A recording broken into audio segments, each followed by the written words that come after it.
esta es la información para hoy en NX Noticias. Evita Sheinbaum conflicto con Petro por muerte de ciudadanos colombianos. Avanza vacunación contra sarampión en México. Muere a los 75 años alcalde de San Pedro Garza. Naasson se declara culpable en corte de Nueva York. Cuestiona a Donald Trump utilidad de las Naciones Unidas. Muy buenas tardes, bienvenidos a NX Noticias. Esto es lo más importante de la información. Luego de que se confirmara la muerte de dos músicos colombianos que habían desaparecido en la Ciudad de México, la presidenta Claudia Sheinbaum informó que la Cancillería mexicana está en contacto permanente con el gobierno del presidente Gustavo Petro. Los detalles los tiene Rodrigo Muñoz. Amigos de NX Noticias, un gusto saludarlos. Bueno, pues este martes durante su conferencia de prensa aquí en Palacio Nacional, la presidenta Claudia Sheinbaum se refirió al tema de estos dos ciudadanos de origen colombiano que el pasado fin de semana fueron reportados como desaparecidos y que incluso el mismo presidente de Colombia, Gustavo Petro, hubiera pedido la intervención de la primera mandataria mexicana para dar con el paradero de estos jóvenes. Bueno, pues el día de hoy la presidenta de México confirma lo que se dijo ayer por parte de las autoridades mexicanas, y es que fueron encontrados estos dos hombres pues sin vida desafortunadamente. Y bueno, pues la presidenta aclara para empezar que todo el gobierno mexicano, todas las autoridades correspondientes estarán muy al pendiente de este caso y cooperarán en todo lo que sea necesario con las autoridades diplomáticas de Colombia para resolver esta situación. Y bueno, ella descarta que se busque entrar en un malentendido o en algún debate con su homólogo colombiano, sino más bien ella lo que está pues tratando de dejar en claro es que se van a buscar todas y cada una de las líneas de investigación para dar con los responsables de este lamentable suceso y que evidentemente se haga justicia en torno al caso. Este es el reporte que nosotros tenemos. Regresamos con ustedes al estudio. El director del IMSS, Zoe Robledo, mostró datos sobre el programa de trabajadores independientes para mexicanos que viven y trabajan en Estados Unidos. Hasta ahora se han asegurado 15,375 connacionales. Asimismo, 1,321 personas han logrado pensionarse desde que inició el programa en 2021. Han asegurado a 14,705 beneficiarios, es decir, familiares, sus parejas, sus hijos menores de 16 años o hasta los 25 cuando están estudiando en un plantel público en nuestro país, o los padres cuando hay dependencia económica. Sobre todo los aseguramientos de los familiares han ocurrido en Chihuahua, en Nuevo León y en Jalisco. Y el director del ISSSTE, Martí Batres, presentó un plan de fortalecimiento y modernización de infraestructura en las unidades médicas. Destacó los avances de la medicina robótica en la institución, como el manejo de una consola para cirugía operada 100% por médicos. Las ventajas de este dispositivo incluyen incisiones más pequeñas y una recuperación más pronta del paciente. De hecho, hay operaciones en las que el paciente, de tardar un mes en recuperación, pasa a recuperarse en una semana. Esto nos permite tener camas disponibles más rápidamente, menos tiempos de incapacidades, disposición de espacio para otros pacientes. Y el secretario de Salud de México reconoció que la meta del sector es alcanzar el 95% de vacunación en contra del sarampión. Destacó que este año se han vacunado a 6,5 millones de personas y los brotes registrados fueron contenidos principalmente en Chihuahua, donde aún hay trabajadores migrantes por vacunar.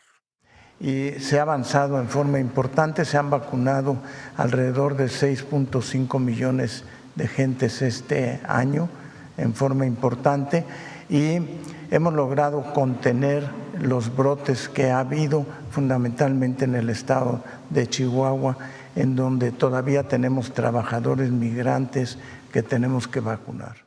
En agosto, el abasto de medicamentos logró una cobertura de 97% para el IMSS y el ISSSTE y de este 92% para IMSS Bienestar, con una clara mejoría en comparación con los meses anteriores.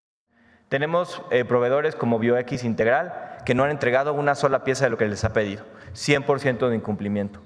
Laboratorios como Productos Farmacéuticos Serral, que han incumplido el 87% de lo que les hemos pedido, es decir, les hemos pedido 170,000 piezas y han incumplido prácticamente 150,000 de ellas. Y Alejandro Schwartz, director del IMSS Bienestar, dio a conocer los resultados del programa Rutas de la Salud, iniciado el 19 de agosto con la distribución de 28 millones de medicamentos en 8.061 centros de salud y 578 hospitales. A partir de ayer, 22 de septiembre, inició el segundo periodo de entrega de medicamentos que para el viernes 26 van a llegar a todos los rincones del país. En lugar de miles de medicamentos o de claves dispersas, estos paquetes garantizan que lo necesario nunca falte, pues desde el territorio ponemos en manos de nuestras médicas y médicos los medicamentos de la más alta evidencia, con un manejo uniforme y siempre equitativo. El secretario de Seguridad Federal, Omar García Harfuch, estuvo de visita en Sinaloa para reforzar la estrategia de seguridad en la entidad. Destacó que el número de homicidios pasó de 5.9 en octubre de 2024 a 3.5 en septiembre de 2025. Asimismo, en este mismo periodo se han asegurado más de 95 toneladas de droga. Paloma Nicole Arellano, de 14 años, falleció el sábado tras sufrir graves complicaciones derivadas de una cirugía de implantes mamarios realizados en una clínica privada de Durango. La operación le ocasionó un paro cardiorrespiratorio. El padre de Nicole se enteró en el funeral de que su hija había sido operada. La Fiscalía Estatal investiga la posible comisión de homicidio culposo por negligencia médica. Y tras el ataque de un estudiante del CCH que causó el fallecimiento de otro alumno y heridas a un trabajador de la institución, la presidenta Claudia Sheinbaum afirmó que su gobierno está pendiente de las investigaciones.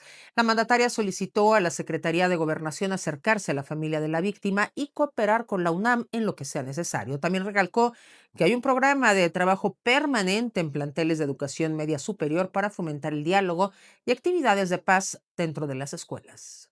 Hay que ver en particular el caso, más allá de colocarlo en una situación de violencia generalizada. Hay que analizar en particular el caso, por qué se dio, cuál era la condición de este estudiante que agrede, para poder hablar un poco de la situación en las escuelas.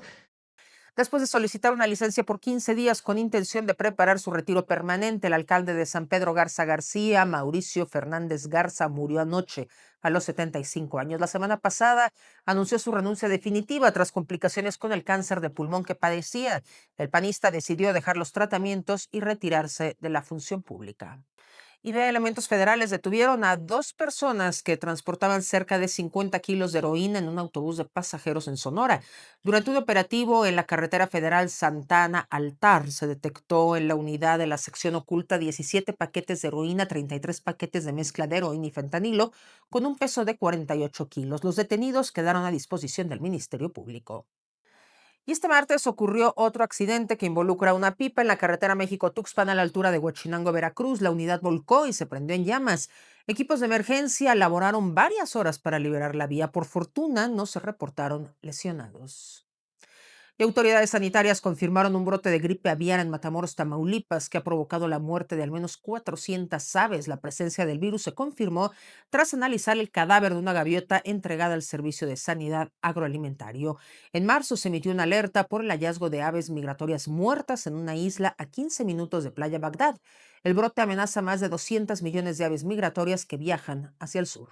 Y el Servicio Meteorológico Nacional informó que Narda se intensificó a huracán categoría 1, se ubica a 475 kilómetros al suroeste de Manzanillo, Colima, con vientos sostenidos de 140 kilómetros por hora. Se prevén lluvias fuertes en Jalisco, Colima y Michoacán. Se exhorta a la población a extremar precauciones y seguir los avisos de protección civil. Y vamos con las breves nacionales. Esta mañana un grupo de activistas realizaron una protesta pacífica en Estela de Luz, ubicada en el Paseo de la Reforma, Ciudad de México, donde colocaron una manta para exigir al gobierno medidas urgentes para la protección a la selva maya. Elementos de seguridad, bomberos y protección civil supervisaron la manifestación. En Tijuana, Baja California, un niño de 4 años salió de su vivienda con su hermana de 9 meses en brazos para solicitar ayuda por ser víctimas de maltrato infantil. Al acudir al domicilio, elementos de seguridad constataron las condiciones insalubres del lugar y arrestaron a los progenitores, quienes no contaban con documentos legales de los menores. En Sonora, la Unidad de Seguridad Cibernética advirtió sobre un mensaje que circula en WhatsApp con un archivo descargable llamado Juntos por el Pueblo, el cual hackea teléfonos en tan solo 10 segundos. Ante ello, se exhortó a la población a no compartir este tipo de mensajes, pues además de vulnerar sus datos personales, alimentan rumores y noticias falsas. En Pachuca, Hidalgo, una mujer identificada en redes sociales como Lady Tusa intentó ingresar a una estación del Tuzobús sin pagar su pasaje ni el de su hijo menor de edad, pasando por debajo del torniquete. Fue detenida por las autoridades tras agredir a la oficial de policía que resguardaba la estación. Un operativo realizado en las comunidades de Huazulco y Amilcingo, municipio de Tomac, Morelos, resultó en la detención de 11 personas integrantes de la célula criminal Los Aparicio, entre ellas la ex tesorera municipal Andrea Angelina N., alias La Patrona, quien ya había sido arrestada en 2024 por secuestro, pero liberada a los 4 meses por falta de pruebas. El presidente de Estados Unidos, Donald Trump, denunció ante la Asamblea General de la ONU que el reconocimiento del Estado palestino por parte de varios países constituye una recompensa para el grupo Hamás. Trump criticó la decisión de 10 naciones, entre ellas Francia, Bélgica, Canadá y Reino Unido, de reconocer a Palestina durante las reuniones de alto nivel en Nueva York. Este reconocimiento eleva a 157 países que respaldan oficialmente su condición de Estado, de un total de 193 miembros de la ONU. Durante su discurso en la ONU, el mandatario estadounidense también cuestionó la utilidad de Naciones Unidas, a la que acusó de no ayudarle en su objetivo de poner fin a las guerras en el mundo. Pero entonces, ¿qué sentido tienen las Naciones Unidas? Las Naciones Unidas tienen un potencial extraordinario, siempre lo he dicho, un tremendísimo potencial, pero no se están acercando ni mínimamente a realizar ese potencial. Parece que lo único que hacen es escribir cartas muy rotundas que luego no aplican en la práctica. Así no se resuelven las guerras. Lo único que resuelve las guerras son las acciones. Pero hay más. Trump se burló de la ONU durante su discurso. Aseguró que lo único que recibieron fueron unas escaleras mecánicas estropeadas y un teleprompter averiado. El mandatario cuestionó la labor de la ONU, afirmando que pese a su intervención para poner fin a 7 guerras, nunca recibió apoyo para sellar acuerdos. I ended 7 wars, dealt with the leaders of each and every one of these countries, and never even received a phone call from the United Nations offering to help in finalizing the deal. All I got from the United Nations was an escalator that on the way up stopped right in the middle. If the First Lady wasn't in great shape, she would have fallen, but she's in great shape. We're both in good shape. We both stood. And then a teleprompter that didn't work. These are the 2 things I got from the United Nations, a bad escalator and a bad teleprompter. Thank you very much.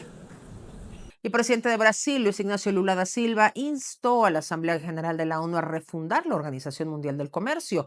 La finalidad es acotar las medidas unilaterales que atentan contra el orden global. O multilateralismo está diante de nova encruzilhada. A autoridade desta organização está em xeque. Assistimos à consolidação de uma desordem internacional marcada por seguidas concessões à política do poder. Atentados à soberania, sanções arbitrárias e intervenções unilaterais estão se tornando regra dos membros. Nason Joaquín García, líder de la Iglesia de la Luz del Mundo, compareció en la Corte del Distrito Sur de Nueva York. Enfrenta 6 cargos relacionados con tráfico sexual, crimen organizado y crímenes financieros. El pastor mexicano convicto en 2022 por abuso de menores se declaró no culpable. Y el supertifón Ragasa es calificado por las autoridades de Hong Kong como una grave amenaza comparable a las tormentas más destructivas de los últimos años. Ya se habilitaron 46 refugios temporales, barricadas y se activó la alerta ante posibles inundaciones en zonas bajas. Vamos a los espectáculos con Aura Velati. Muchísimas gracias, Kim. Los saludo con mucho gusto y estas son las noticias más relevantes en espectáculos. En la Ciudad de México, la cantante y actriz Susana Zabaleta enfrentó un momento muy incómodo en el aeropuerto, pues fue recibida con abucheos y consignas de prensa digna en protesta por las burlas que su pareja, el comediante Ricardo Pérez, hizo recientemente hacia la prensa de espectáculos. Tras el incidente, Zabaleta publicó un video calificando la reacción como un acto de misoginia, señalando que se le responsabiliza por algo dicho por su pareja. Mientras tanto, periodistas como René Franco criticaron duramente la parodia de Pérez y Slobodsky, acusando de rebasar los límites del humor. ¿Tú qué opinas? Y en la cartelera del día de hoy, la capital vibra con dos grandes shows. En primera tenemos a Kendrick Lamar en el Estadio GNP con puertas abiertas desde las 6 y show a las 9 de la noche. Y la Seraphim en el Arena Ciudad de México, acceso desde las 5:30 y concierto puntual a las 7:30 sin teloneros. Y a nivel internacional, el Global Citizen Festival 2025 en Central Park confirma un cambio de última hora, pues Cardi B sustituirá a The Weeknd como headliner este sábado 27, junto a Shakira y Tyla, Ira Star, Mariah, The Scientist y Camilo. El evento se podrá seguir en livestream completamente gratuito. Y estas fueron las noticias más relevantes en espectáculos. Regreso contigo del otro lado del estudio, Kim. Y vamos a los deportes con Gerardo Meléndez. Claro que sí, con el gusto de saludarte. Bueno, pues la potencial retirada de Lionel Messi y Cristiano Ronaldo después del Mundial 2026 representa una pérdida incalculable para el fútbol, tanto a nivel deportivo como cultural. Estos dos íconos, para que en 2026 tendrán 39 y 41 años respectivamente, han dominado el deporte durante casi 2 décadas, acumulando un total de 13 balones de oro, 8 para Messi y 5 para Ronaldo, más de 1,800 goles y una infinidad de récords. El fútbol perderá la rivalidad más grande de su historia, una que elevó los estándares de excelencia y capturó la atención de miles de millones de aficionados. Y bueno, pues la ausencia de estos gigantes dejará un vacío en el marketing, la audiencia televisiva y bueno, la mística del juego. Y su legado va más allá de los títulos, ya que redefinieron el rol del delantero y el espectáculo en el campo, inspirando a toda una generación de futbolistas, aunque nuevos talentos como Kylian Mbappé, Erling Haaland y Lamine Yamal ya están liderando la nueva era. El impacto de Messi y Cristiano es irrepetible. Su despedida no será solo el fin de una era, sino un punto de inflexión que marcará el inicio de un nuevo orden en el deporte más popular del mundo. Hasta aquí la información, lo esperamos mañana con más información en NX Noticias a las 10 de la noche. Lo espera Aura Velati.